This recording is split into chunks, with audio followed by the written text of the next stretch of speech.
If you guys want 3 months of free premium access to Landlord, you can do so by clicking the link down below, and it'll help you with all your performance for all your rental properties. All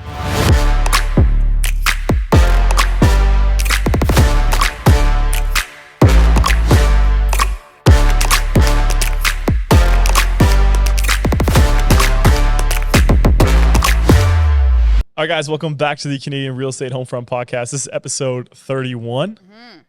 We're chugging along here. Chugging right along. Yeah. How you feeling? I'm great. How's the market?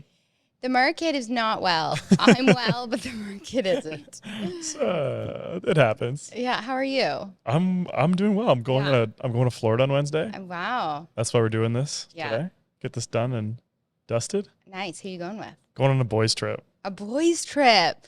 Cortez might not come back. Don't talk to me. I might have to be the solo host. Don't talk to me for a couple days after I get back. Well, we'll see how Cortez looks in next week's episode. I'll look older and weathered. I'll look older. That's what alcohol does to you. Bad market in a boys trip. Yeah. I don't know what that's going to do to you. Anyways. All right, guys. So the first topic today, I always talked about this with a friend, but can you afford to rent a 1-bedroom on $100,000 a year? Ooh, that's a good topic. That's a good one, eh? That's a good one, yeah. Okay, so there's some cities that I highlighted, which I liked, obviously, the big ones. So Vancouver, your take home is just over $6,000. Your rent, heating, and electricity, that's it, would be just over $3,000. So your rent as a share of net income would be 51%. Holy moly. Pretty crazy. Next. So their tax, so on a $100K salary, you're taxed $28,000. Yeah. So your take home is about just over $6K. Okay. In the province of Vancouver. Okay. Toronto, you're just under $6K net. Your rent, heating, and hydro is right around $2,700, and it's 46% of your income. And then so you haven't eaten. Yep. You haven't ate. You haven't ate. You live in a big city. You're going out. Yeah. You haven't drove. Yeah. No gas. No car payments. No car payments. So now let's add $400 a month, which is low for a car payment. I think the average car payment is, maybe it was in the States, but it's over $700. Yeah, no, $400 a month is very, very low. Well, then you're being conservative. I'm being modest here. So if you go phone bill, yeah, car, insurance, eating out, you must be at $5,000 a month. Clothes, yeah. Food, you buy one groceries. sweater for $150. Yeah. Okay, let's keep it going here. Oakville, our hometown. Your take home is the same as Toronto, just under $6,000. Your rent is not much less. Rent, heating, and electricity is $25.82. I would have thought Oakville was higher. Yeah. Than Toronto and Vancouver? Well, like Toronto to rent, like a 1-bedroom condo, there's a lot of them, whereas Oakville is just like prestigious. Maybe I'm biased. Yeah, but they built a lot. Yeah, okay. South Milton, up there in the north. Yeah, okay. Yeah. So your share is, it goes down, Oakville is 44%. And then here's some more affordable cities that you can live in. Halifax, actually not really that affordable, but Halifax is $5,400 is your take home. Your rent, heating, electricity Halifax tax is higher than Ontario? Yeah. It is. Huh. Or Nova Scotia tax higher than Ontario. Interesting. Your take home. Then your rent is just under $2,000, rent, heating, and electricity. So you're 36%. More affordable. I know people from Halifax are going to come at us, but you're more affordable than Ontario and BC. And Toronto and Vancouver do have more high paying jobs, obviously. Yeah. So we are aware of that. So don't think we're not. And then Montreal, is $5,400 is your take home. Your rent is $1,864. You're at 34%. And last but not least, you have Edmonton. Your take home is just under $6,000. Your rent, heating, electricity is $1,359, and you're at 23% as rent as a share of net income. Edmonton, not bad. Wow. But it's colder, obviously. You know what, though? Rents have been high for a while. So yeah. I do think that they have been really pushed up from COVID, though. Yeah. Yeah, like 2019, you could rent a 2-bedroom for what now is a 1-bedroom price. Yeah, yeah. So they've gone up pretty substantially, but in the past 3 years, let's call it, they've been pretty Yeah, and why elevated. is rent going up so much? Well, you have immigration, you have over 500,000 foreign students coming in, 500,000 immigrants coming in.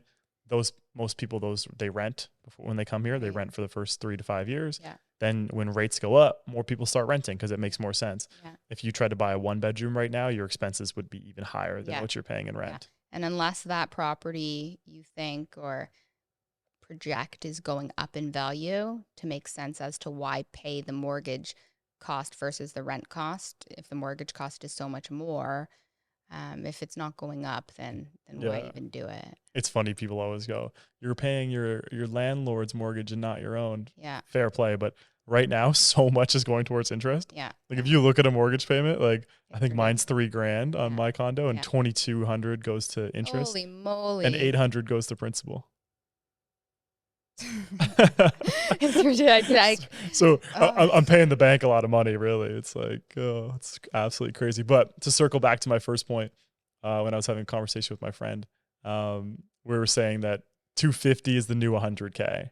And what I mean by that Wow. is like 100K used to be like, wow, you make six Yeah. figures. Yeah. And now it's like, and it's funny, like, is it because things got so expensive or yeah, what is it really? Like, why is it so much more? Or has the dollar devalued? Like, or Yeah. has things just gotten Well, more, like, more I- expensive?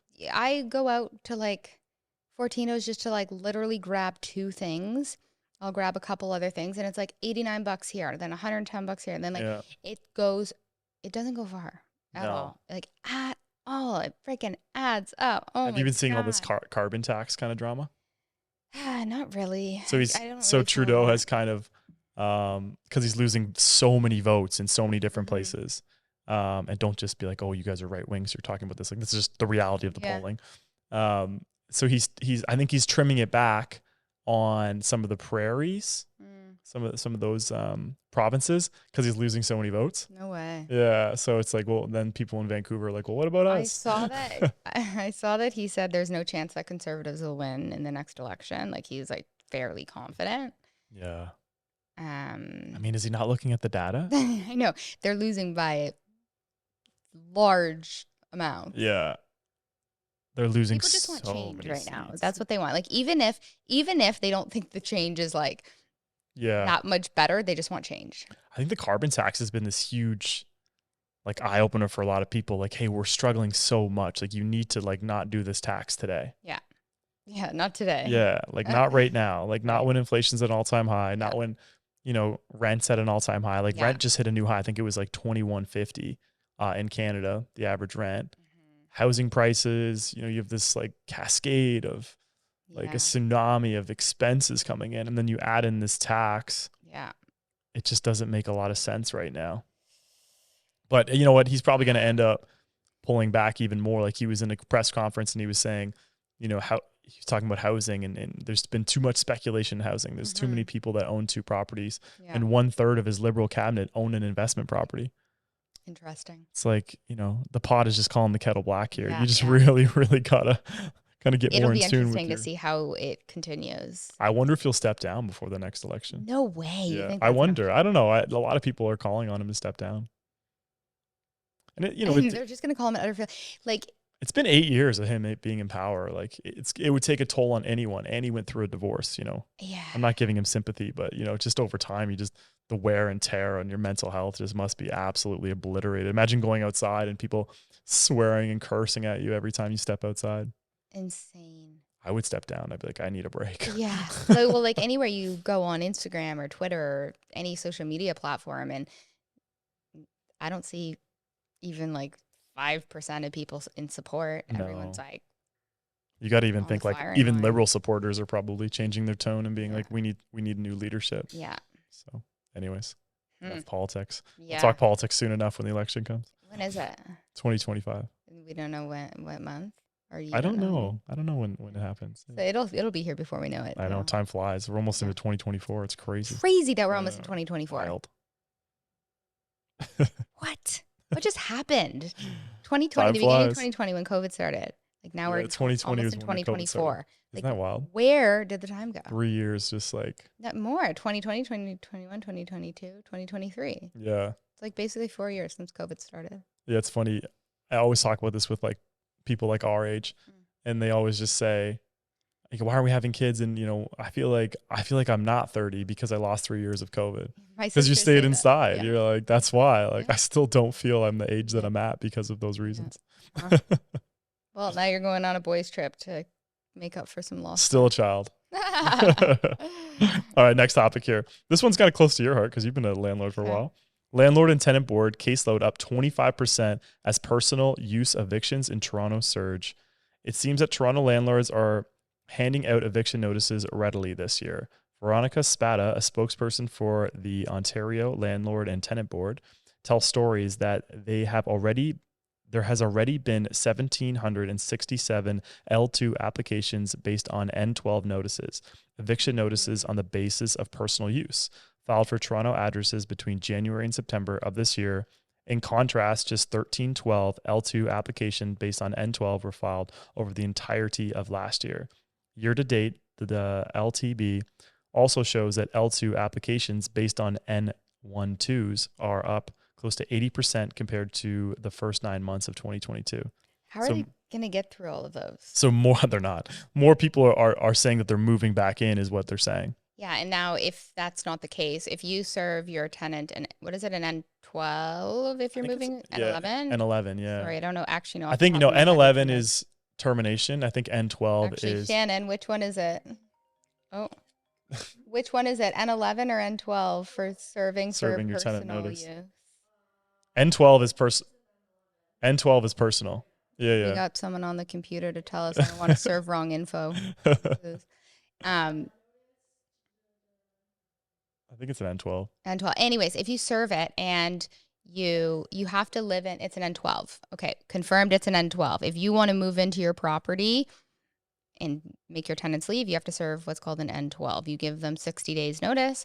The thing is that you have to live there for a year and prove that you live there for a year before you either re-rent it or you sell it. So I had a client that served the N12. They moved into it for like 9 months and then their new build was closing. So they needed to sell it. So the old tenant had kept tabs on my client and is charging them, or I guess not charging them, but filing a complaint against them. And the fine is huge. It's like $30,000 if you don't wait the whole year. So she's going through it, whether she can explain that she needed to sell because the new build was closing and they did spend 9 months living there. We'll see how it ends up. But if they find out that you've rented it to somebody else, just maybe for the sake of you wanted those tenants gone and you can attract more rent now, or you want to kick them out so that you can sell the property vacant, which is usually better for your sale. Yeah. If the tenant files against you, it's a huge fine. Wow. That's crazy. So don't just flippantly serve N12s to get your tenants out. And if you don't actually move there and you're caught. Read the rules. That they're all on there. They're just so black and white. Yeah. Just go on and read just to make sure. But that is crazy. Yeah. Imagine keeping tabs. Yeah. It was time to keep tabs. I know. I would just, I'm like, I'm out. Yeah, I know. But there are tenants though that just like won't leave. Yeah. Oh, the system is so broken. We could spend an hour talking about that. Yeah, I know. Anyways, I guess a lot more people are moving into their, I guess, so-called investment properties, and I wonder why. Well, where are they coming from is the question. If they have a primary residence. Yeah, well, divorce. Divorce. Maybe. Yeah. Splitting up. I don't know. Huh. We'll see. Interesting. Yeah. All right, next one. 4-tower Kitchener development owing $64 million placed into a receivership. Remember talking about this? Another one. Another large Ontario condo development was placed into receivership in recent weeks after failing to make payments on tens of millions of dollars. Ugh, it's called Elevate Condos. What's it called? Elevate Condos. Oh my God, I saw those. 4-tower project. Yeah. They owe over $64 million to creditors, according to recent court documents. Developers have struggled in recent months as sales continue to drop, costs continue to rise, and interest rates continue to make their presence known. Can you imagine that stress if you have all these loans out and you can't make your sales?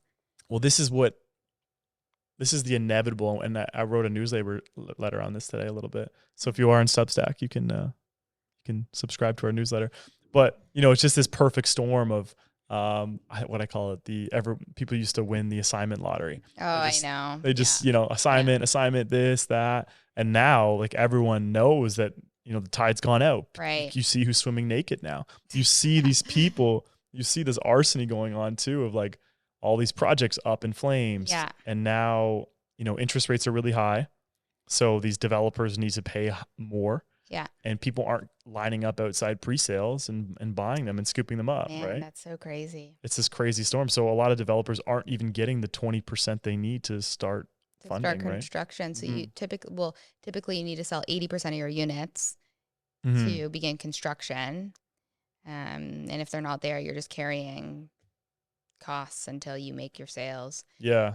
Remember those days when there was lineups and like freaking just people out everywhere just throwing money at builders? And I always say it, it's all marketing. It's all you know, market. The sometimes- renderings, Yeah. you know, the names that they call it, like even the one tower, Yeah. like the well. One. Yeah, Oh, all these God. things. And it's just like, so to make a stock market example, when you buy a call option, you're betting, like say I buy a call option on Facebook, I'm paying a premium for the call option, and I'm betting that at a certain point in the future, Facebook stock is going to be worth more. Mhm. And then if it's not, and then, you know, my option comes due, I lose my money the Mhm. premium that I paid. And that's what's happening in real estate right now. People are essentially buying a call Right. option into the future. Thinking that it will have increase. It's not appreciating, but it's with hundreds of thousands of dollars in their deposit. So instead, they hire Jimmy down the road to go light it on fire. So hopefully it goes through insurance. Yeah. But it's just like there's so many of as these sad happening. and as scary as it sounds, I'm surprised it's not happening more.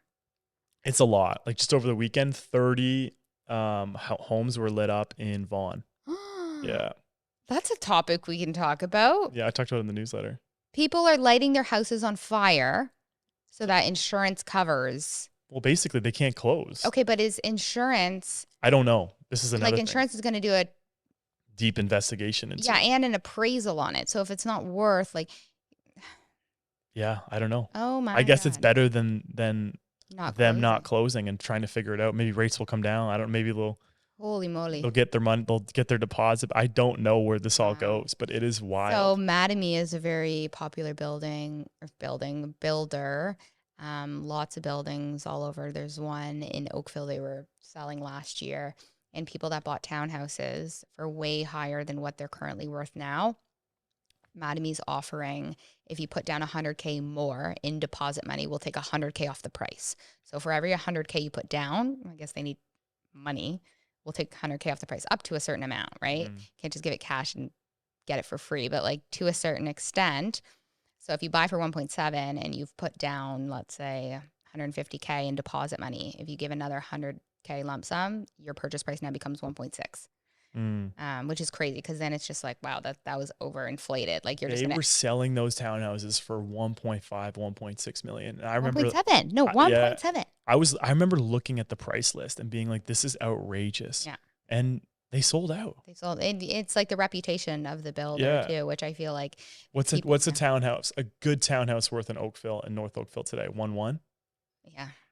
Like a good one today. Really, a townhouse, 1.1.2. Semis will creep up to 1.3, 1.4, but nice ones. I'm talking like prestigious, nice. Even to me, builds. that's outrageous. I'm just gonna throw it out there. So 1.1, 1.2, like 1.2, you'll get a really nice North Oakville, modern, newer build.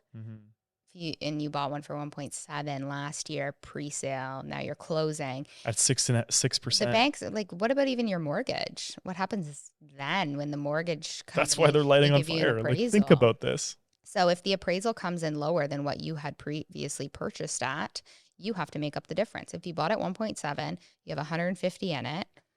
On closing, you're going to make up the 20%. So 20% minus 150, whatever that is. But then the difference of the appraisal and what you owe, the bank's not giving you that. Let's say you're lucky enough that the appraisal comes in at 1.2. Yeah. And you bought at 1.7. Yeah. Where are you going to fairy dust this 500K from? You're not. Like, you literally aren't. Yeah, you're going to have to get private money. At 500K, private money right now is 12 to 14%. Which is so expensive. And even private and second mortgages, like if the second mortgagee sees the value of the property, it's very, very risky for them, because if they default and they have to force a sale, if they force the sale because they're not being paid, the second mortgagee is out the money on, like, is the shortfall ends up in their lap. From if it was me doing the deal and everything gets sent to us, we get the appraisal. So there's no way we're even doing the deal. The loan to value is negative. Have you said no to a bunch? He doesn't even send me anything that's like it. So he does. He says no to a lot of them. Yeah. But it's got to be 80% loan to value. Okay, fair. Yeah. They gotta have some skin, right? Yeah. And then you gotta have that delta and that blanket of, if something does go wrong, then there's 20%. Right. Pay everyone back, pay the realtor. Yeah. Pay the lawyer, get it all done and closed. Right. So the 20% that's in the property, in terms of what you'd sell for and what you owe, that would cover collateral. Yeah, that would cover all the fees. Yeah. So that makes sense. But it'll be interesting to see what, like this week, there's a lawyer that I'm working with that has, his clients are some lenders in second position. So if you default on your first mortgage, it can be what's called a foreclosure. So the bank essentially assumes possession of your house, which is a foreclosure. A power of sale is when it, like a second mortgagee forces the sale, because the second mortgagee in second position isn't going to allow the foreclosure. They're going to force the sale because they want to be paid back. So that's what's happening, is they're forcing the sale because they're not being paid. And I guess this owner has been trying to sell it himself, which is interesting to me. It's like, why are you know that there's going to be a forced sale that's happening. Yeah. Why is it for sale by owner? Get a realtor, like get it on the MLS systems. At least try your hardest to sell it before you allow someone to force you of your house. Yeah, I know. So anyways, I'll have an update on that for next week. See how, but apparently there's tons of them across lawyers' desks and lenders. Yeah, keep us updated on that one. That'd be a cool one to kind of understand. Yeah. And just like update people on the process of them, because there hasn't been many over the years. No. And like people thought even last January, there's going to be more foreclosures and power of sales, but people have been hanging on, and now it's just at the point where people can only hang on so long, especially if your income's not keeping up. You lose your job. Yeah. There's a lot going on. Yeah. Yeah. And in January, when we're like, people were thinking, I'm going to see more foreclosures and power of sales. I'm going to wait for that. Well, the market wasn't as bad as it is now, where things were still selling off. So you could try to sell it yourself before the bank took possession and actually get a sale and kind of cover your bases. Yeah. But if you went to go sell it now and try to sell it now, you're going to have to put in some work or price it pretty low to sell it, especially if there's inventory that's similar to yours. Yeah. Around. 100%. Yeah, you can't just sell it off quickly to pay off your debts anymore. Whereas before it's like, even if there are power sales, it'll sell for market value. It won't be cheaper because things are still moving. When things aren't moving, that's where you get the deal on a power sale, because they are selling, even if they go as low as they need to sell it. Yeah. Yeah. Good points. Interesting. Yeah. Well, keep us updated. Last one. Yeah. Last topic. Okay. Canadians are seeking second jobs, contemplating moving as housing costs soar. As interest rates climb to 22-year highs over the past year and a half, Canadians have seen their shelter costs soar.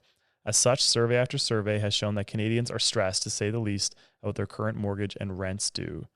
Amid higher monthly mortgage and rent payments, new data from Equifax reveals that 31% of Canadian respondents have had to seek additional income in order to make ends meet, while 35% say they're concerned about job security in light of roaring housing cost.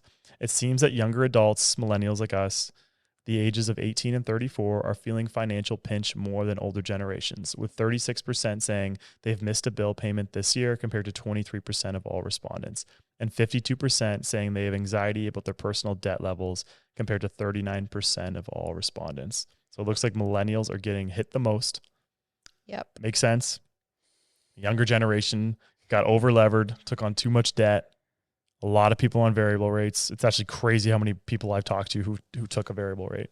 Well, you would qualify for higher. So if your fixed rate was 2.5 and your variable was 1%, 2.5 would give you 600K, 1% would give you 750. You needed 750 to buy. So to even get into the market you wanted to buy in at the prices, you needed to take a variable rate. So it's not even like people made poor decisions choosing variable over fixed. Because now looking back, the fixed rate was so low, who wouldn't lock in for as long as they could? But you needed to take that variable rate to be approved for the purchase prices that we were seeing in most areas. Just crazy that the pain and the financial hardship that bad economic, fiscal policy can create, monetary policy can create. Yeah. In Canada, and the repercussions. I'm surprised there's not more like. If we didn't have extended amortizations, I'm telling you, we would be down a lot more. Yeah. If you just said to people, you can't do that. You can't have. No.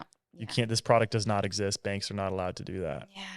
You would have a lot of people being like, "Oof, let's offload this thing." Because I've helped a couple people sell because they were just underwater every single month. They ended up walking away like pretty clean, like breaking even, which is unreal when you're losing money every month and you're negative cash flow every month. Yeah. Just to walk away and just be like, okay, I'm good. I'm good walking away from this. But sad.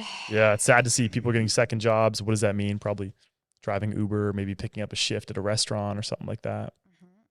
Probably a lot of realtors and mortgage agents about to do the same thing. I know, right? But then there's like restaurants that don't need more staff because their numbers are down too. Yeah.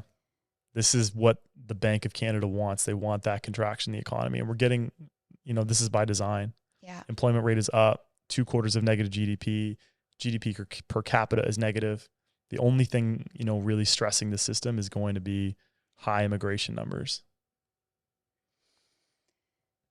I can't wait till we have like better news to talk about. Like exciting. Well, the bond yield came down. Yeah. So that's exciting. So that's there you go. There's so what does that mean? It means that some renewals coming up might be a little bit cheaper for some people. You might get a better number. Yeah. The bond yield is down under 4 now, and it was above 4. No way. Yeah. It was like again. It was like 3.8. I think it was down like 60 basis points in the matter of like 3 to 4 weeks, which is great. There you go. Honestly, great news. It means that the market is betting that Canada is done raising rates and the States is done raising rates. Yeah. Not to create FOMO because it doesn't, because rates are still high, but it will bring some relief for some people. Hopefully. And hopefully it kind of jets us into a more softer landing. Yeah. Maybe the real estate market needed to cool off for a bit. 100%. It did. It might need more of a cleanse too, as we see developers default and default and default. Well, the last 3 years, I didn't have a freaking break. I worked every day for 3 years. Yeah. And now I'm like, So it's like I'm trying to actually like just be okay. Like I keep in mind, it's like I know people are struggling. My properties are negative. Like we're all in this together. But like even I think this is necessary to start off on a better footing when things kind of get back to normal. Yeah. People won't make the same mistake again. This is like a historical time period that will be like taught about, just like we talk about, crash, 2008, all these things. It'll be another talk, a study in economics that hopefully we don't repeat the same problem. But also, we're putting out a lot more content. Like we're still keeping this thing rolling and getting our names out there even during a slow time. So I think that's, if any realtors listening to this, if you're not doing anything, you might as well make content. Yeah. Valuable content. Not did you see that? Said that we didn't know what we were talking about. We fully read articles and then share our opinion. That's what we do on here. I know. We have more fans than haters, so that's all that matters. Okay. Yeah. Did you see the broke agent post? And it was like, if you're a realtor and you didn't do an email blast, that the clocks fell back. What are you doing? That's hilarious. So funny. Like this is what. That's so funny. Even when I spoke at that content event, like that's something I touched on was like, you don't do what everyone else is doing. No. Like give value. Like, don't be the guy that says you have to buy today. Like it's just so cringy. Hilarious. Yeah. Anyways, you got anything else? No. I hope you have fun in your trip. Thank you. I'll be back next week for some more, and we'll still be posting as always. All right, guys, thank you so much for tuning in. If you are on YouTube, please like and subscribe. If you are on Spotify or Apple Podcasts, leave us a review. It really helps. And if you want short form, kind of quick content, quick educational videos every day, follow us on Instagram and TikTok and even YouTube Shorts. We also post there. Thanks so much for watching. We'll see you next week.